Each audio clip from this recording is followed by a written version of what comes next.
In early 1940, Walter Benjamin, the brilliant German Jewish thinker, wrote what would be his final essay. It contained these words: "A Klee painting shows an angel. His eyes are staring, his mouth is open, his wings are spread. This is how one pictures the angel of history. His face is turned towards the past. Where we perceive a chain of events, he sees one single catastrophe which keeps piling wreckage upon wreckage and hurls it at its feet. The angel would like to stay, awaken the dead, and make whole what has been smashed. But a storm is blowing from paradise. It is caught in his wings with such violence that the angel can no longer close them.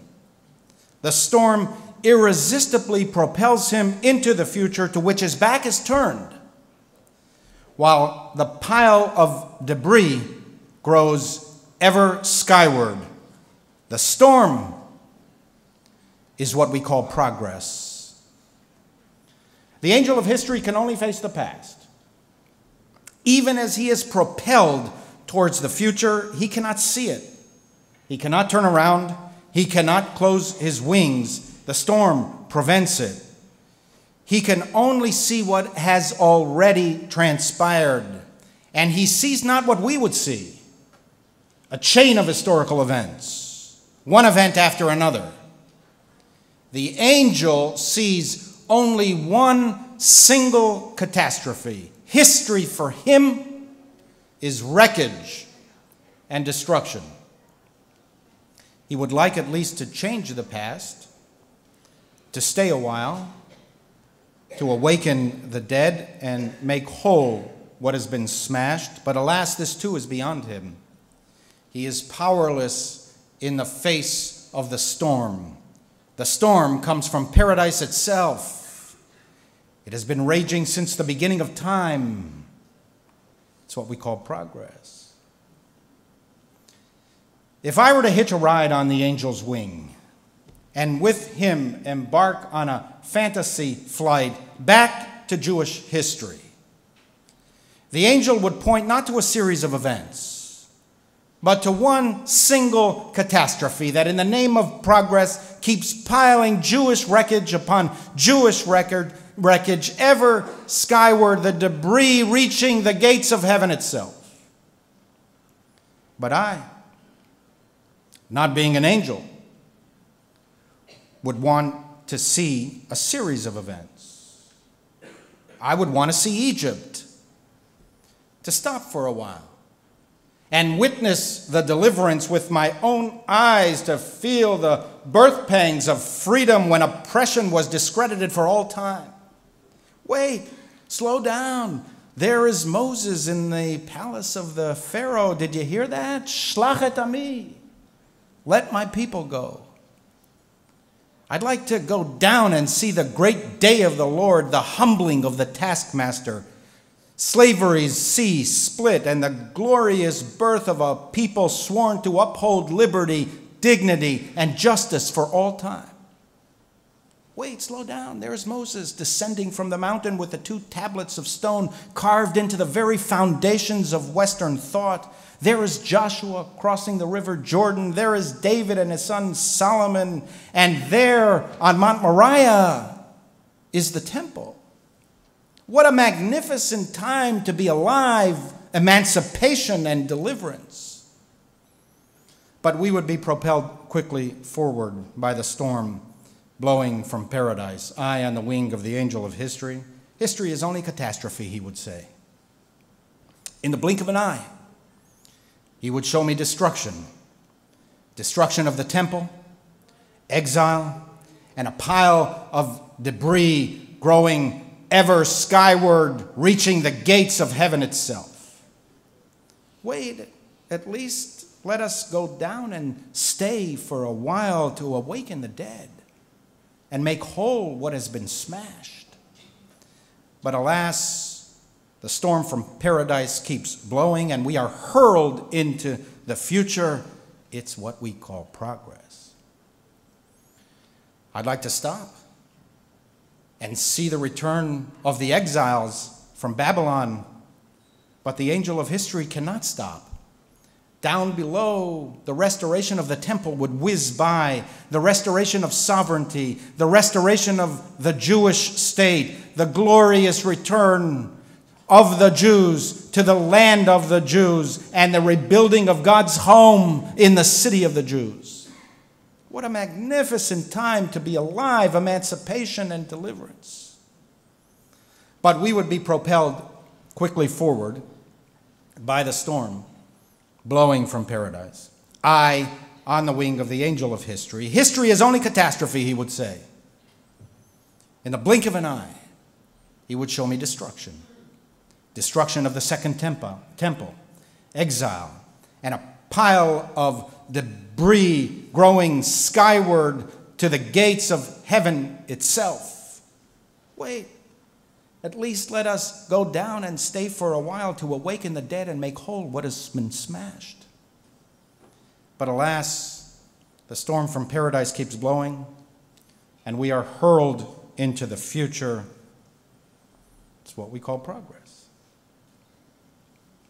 I'd like to stop and meet the rabbis, inventors of the Talmud, rescuers of all that we call Judaism today. I'd like to study at the feet of Rabbi Akiva, argue with Rabbi Ammiel, whose name I bear, witness the triumph of the human spirit over loss and despair. I'd like to savor French wine with Rashi, intoxicated by the brilliance of his commentary. I'd like to philosophize with Maimonides in Spain, to travel the highways and byways of Europe, to visit the Sephardic towns of the Mediterranean basin, to overnight in the hundreds of thriving Jewish communities that rebuilt Jewish life in exile. What a magnificent time to be alive. Emancipation and deliverance.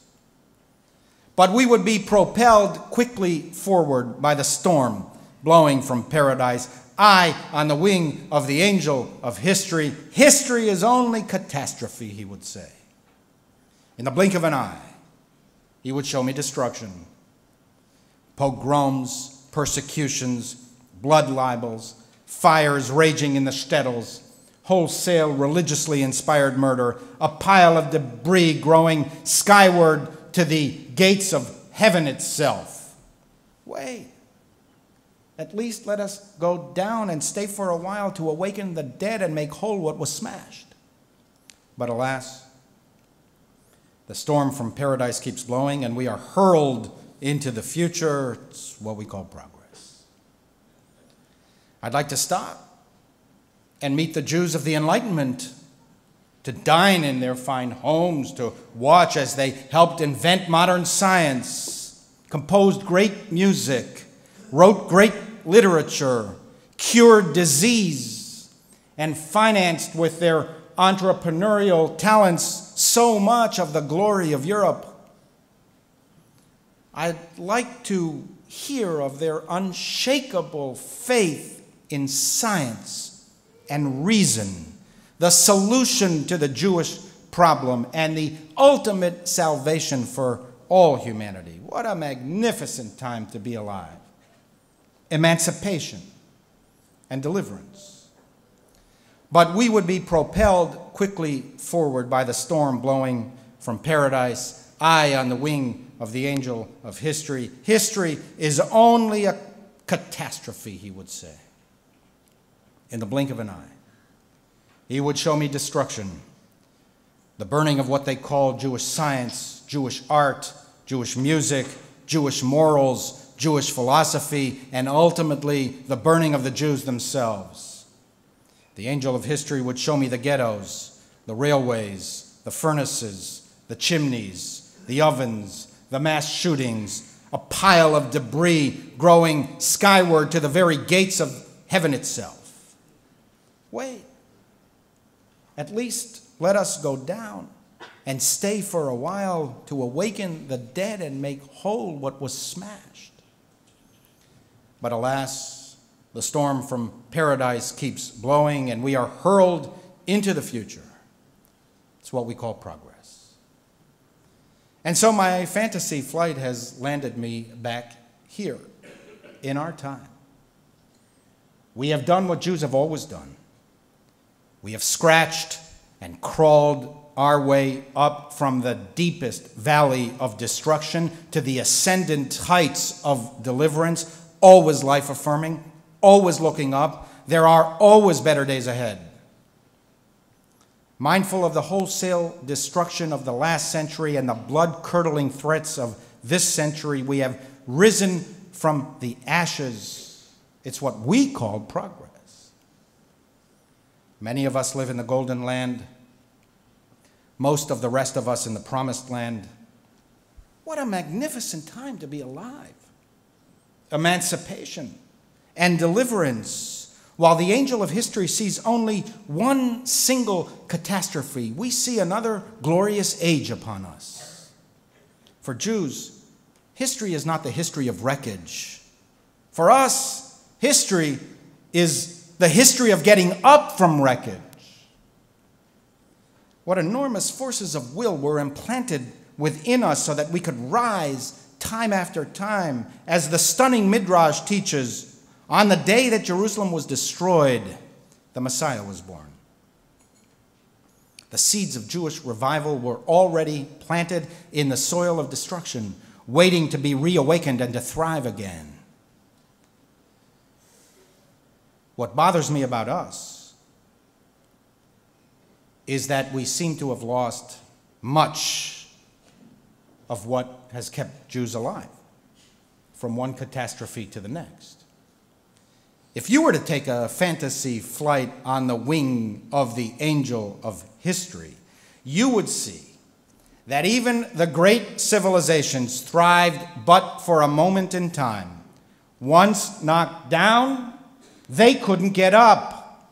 The distinctive attribute of the Jews is not that we have been knocked down, but that we have gotten up when others could not.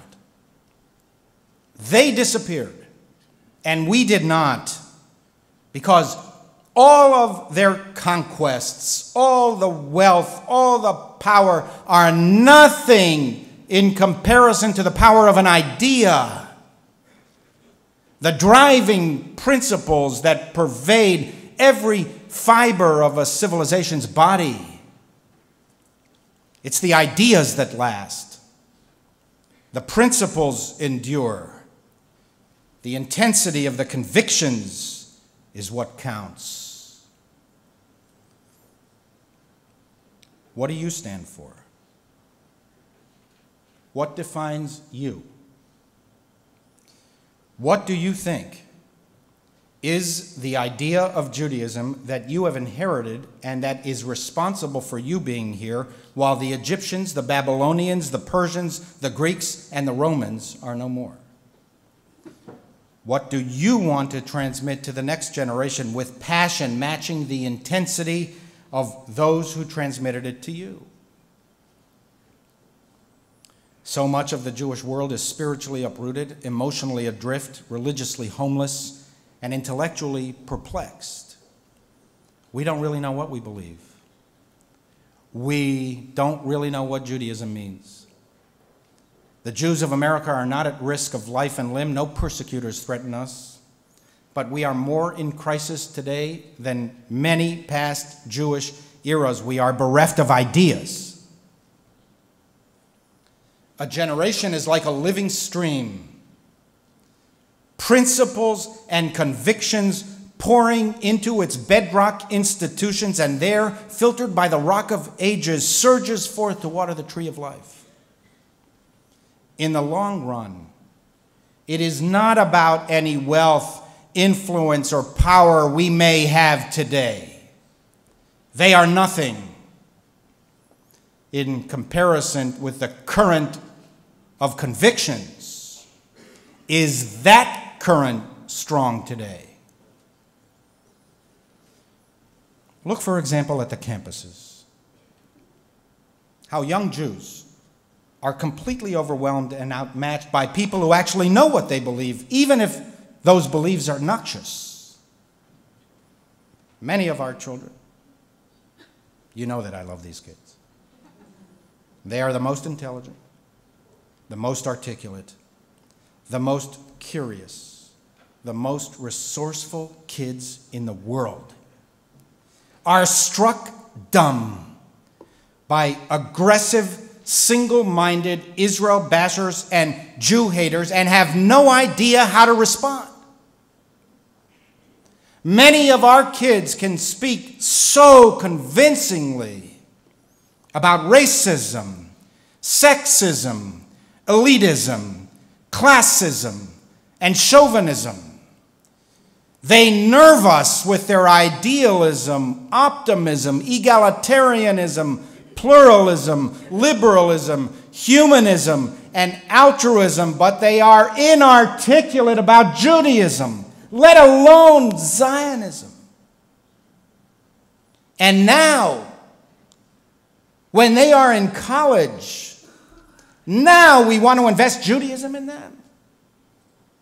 How? And with what? Now, when they are in college, we remember that love of Israel is a value that we cherish. Adults in America are not generally called upon to risk anything for our beliefs. And hence, we tend not to have strong beliefs, except perhaps those that relate to ourselves and our own advancement. And because our beliefs are weak, our insecurities are strong. It's a new phenomenon of Jewish history. We have been physically weak, but we were always intellectually strong. We knew what we believed. Today, there is emptiness in us. It's not only us, it's the times. We live in an era of smug skepticism. We place undue confidence in our intellect. We are naked before our vanities. We think that an advanced degree certifies our understanding of the world. We're so prideful about it. We are convinced about our superiority over everything that came before. Here is one of the great contradictions of our age. Arrogant insecurity and insecure arrogance. Our intellects are overly proud and uncontrollably vain. We know far less than we think we know. Que sais-je? What do I know? Wrote Montaigne, who actually knew quite a lot. We have discarded poetry, mystery, and meaning, what makes life worth living, for a dreary, depressing, degenerating determinism that saps our inner strength and core convictions. We have lost the vocabulary of Jewish values. We have abandoned the primacy of Jewish purpose.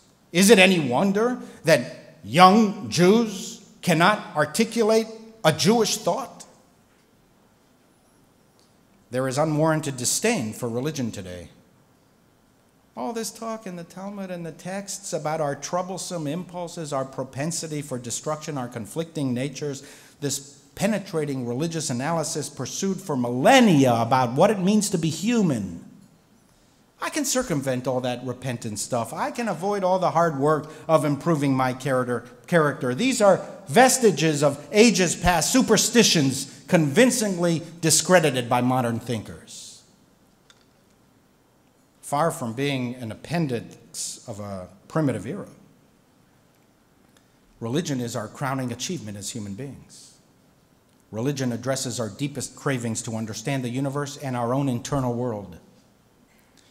And through its emphasis on habit and ritual, religion recognizes that morals and ethics are generally conveyed not by reading about them in a book, but by routine, discipline, and behavioral expectations. It is religious reflection that allows us to comprehend those parts of our personality that are beyond reason. Religion seeks to find the music of life, the rhythm of life, the balance and the beat of life. Why do we fall short time after time? Why do we so often act unreasonably and even contrary to our own self-interest? Religion is not anti-science, at least not Judaism. Religion is not irrational, at least not Judaism. Judaism embraces science and reason as allies in the struggle to understand and enjoy life. But they are limited. They are not God. We vest too much confidence in the oracles of denial. If I want to know why people stray, why they betray their closest confidants, why they are selfish, why they commit atrocities, why is there so much evil in our heart when there is also so much good? How can we be poets and killers at the same time? How can we compose the music of the gods and be racists? And aware of these contradictions, how can I be a better, more productive, more satisfied human being? If I want to explore these questions, the latest study of the neurology of the brain takes me only so far. If I want to ponder not how, but why we were created, why are we here, what is our purpose, the book of Job can tell us more about the contradictoriness of life than the latest study of probability and randomness. The book of Psalms can tell us more about human yearnings than the latest paper on dream analysis. For that matter, Hamlet tells us more about being and not being than the most complicated chemical equation. Macbeth tells us more about vaulting ambition which overleaps itself and falls on the other than the most detailed study of a family of monkeys in the wild. Reason can be blind. It tends to run on with no limits and can and has caused devastation to people and to the environment. As you know, 35 congregants were in Europe this summer. We visited Wannsee, the lakeside villa outside Berlin where the final solution was planned. Half of the participants in the Wannsee conference had advanced degrees and carried the title doctor. They reasoned and convinced themselves into the final solution. And with them, much of the population of Germany, the most technologically advanced and intellectually gifted civilization of the era. Reason can easily lead us astray. We can convince ourselves of almost anything. And furthermore, even reason is informed by feelings and emotions. The way we process information might depend on something as basic as whether we had breakfast this morning. We filter information through our senses, and our senses deceive us all the time. Do not be too quick to discard that which has nourished and sustained us through the ages. Are we so arrogant as to assume that we are the latest word of history? Are we so sure that we are the most definitive epoch in the history of mankind? Are we so sure that we are the greatest Jewish generation? I think there'll be generations in the future that will analyze our era, our extreme rationalism and profound skepticism, this age of reason that has produced 2 world wars, the most widespread technologically powered mass murder in the history of the world, that created the nuclear age, where all things live in fear of instant extinction, an era that plundered our natural resources and caused the temperature to rise unsustainably, resulting in mass misery and the deaths of millions, mostly poor, an era that considered its highest achievement the casting off of the age-old susceptibilities to God, who is to say that future generations, powered and empowered by the very technologies that are only in their infancy today, technologies that we could hardly even imagine, who is to say that generations to come will not look back at us with a measure of sadness and even disdain, that it is we who misunderstood history rather than history that misunderstood us? Step back and reflect during this season of reflection. Think deeply, not only about what you discard, but what you affirm. Not only about what you doubt, but what you uphold. What do you really believe? So strongly that you want your posterity to also believe. Is Judaism part of that? And if Judaism is part of that, you cannot gut the heart of Judaism. You cannot denude its essential ideas. You cannot discard its religious content or empty its philosophical substance. You cannot remove the furniture, undermine the foundations, and expect the house of Israel to withstand the wear and tear of the centuries. Do not be too quick to abandon the wisdom of the ages for the fads of our times. There are more things in heaven and earth that are dreamt of in your philosophy. Walter Benjamin died on September 27, 1940, at the age of 48. After the fall of Paris, Benjamin made his way south. The only escape route was by foot through the Pyrenees into Catalonia, Spain, and from there a train to Lisbon, where he would board a ship to the United States that had already granted him a visa. In eastern France, he hooked up with Lisa Fitko, who would eventually shepherd hundreds of refugees over the mountains. On September 26th, Benjamin, Fitko, and 2 other refugees reached the summit of the Pyrenees. Below, at their feet, lay freedom, the fishing village of Portbou, Spain.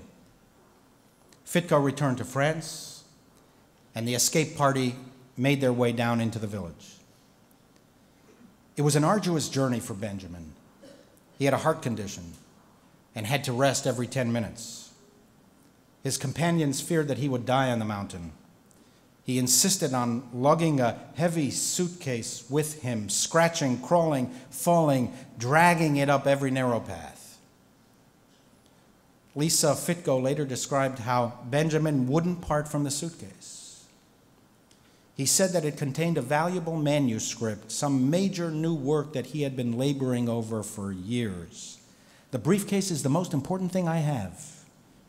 I mustn't lose it, said Benjamin. My manuscript must be saved. It is more important than I am. Benjamin believed that the ideas of a man outlast the life of a man. When the refugees arrived in Portbou, Spanish authorities refused to grant them safe passage and threatened to return them to France. Benjamin felt that that meant certain death. He no longer had the strength to evade the Nazis. He had been staying one step ahead of them since he fled Berlin in 1932. Consistent with his nature, he had meticulously planned for this eventuality. He packed enough morphine, said his friend Arthur Kessler, to kill a horse. The next morning, September 27, Walter Benjamin, one of the most lucid, brilliant, and beautiful minds of the 20th century, was dead, having taken the fatal overdose sometime during the previous night. The suitcase was never found. Many have searched for it through the years. Perhaps it is lying in some basement or attic, gathering dust, waiting to be discovered. Perhaps it was destroyed. Perhaps it is simply lost, lost forever. I'm fascinated by this missing suitcase. What was in there? What penetrating insight about history and humanity had this gentle genius produced? He felt that his manuscript was even more important than his own life, but the great tragedy of the death of Walter Benjamin is that both his life and his final manuscript were lost on that night in late September. When he took his life, he took his manuscript with him. I think that the mystery of the suitcase is symbolic of the mystery of our lives. We struggle, we climb, we persevere. We alone, of all the creatures of existence, ask ourselves, why? We haul the baggage of up every mountain and drag it down every valley of our lives. But even after a lifetime of laboring, even if we have made some contribution to the history of human thought on the meaning of human life, our victories are elusive. Even at the pinnacle, when understanding is within sight, finally freedom at our feet, at that moment, the manuscript of meaning vanishes before our eyes. It's comforting for me to imagine that the angel of history has the suitcase, that the storm blowing from paradise ceased for a moment, imperceptible to us, but not to the angel. And at the very instant of calm, he flitted in late in the night of September 26, 1940, and grabbed the manuscript for safekeeping as its creator slowly drifted away. Since the manuscript in the suitcase is lost to us, we are left with these final words in the final published work of Walter Benjamin. We know that the Jews were prohibited from investigating the future. The Torah and prayers instruct them in remembrance, however. This stripped the future of its magic, to which all those succumb who turn to the soothsayers of enlightenment. This does not imply, however, that for the Jews, the future turned into homogeneous, empty time. For every second of time was the straight gate through which the Messiah might enter. Every second of our time on earth might be the straits through which the Messiah might enter. We are limited creatures. We live in the narrow straits of earthly time. We do not see the whole picture. We see only fragments and fractions. But every second of our time might be the moment through which messianic time may trickle in. This is what our Jewish tradition teaches. Walter Benjamin got that right.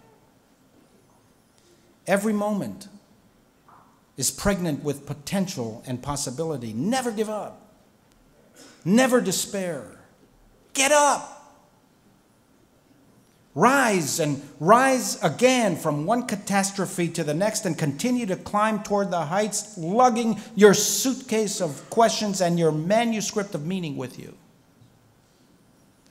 We may never get there, but our labor is not in vain.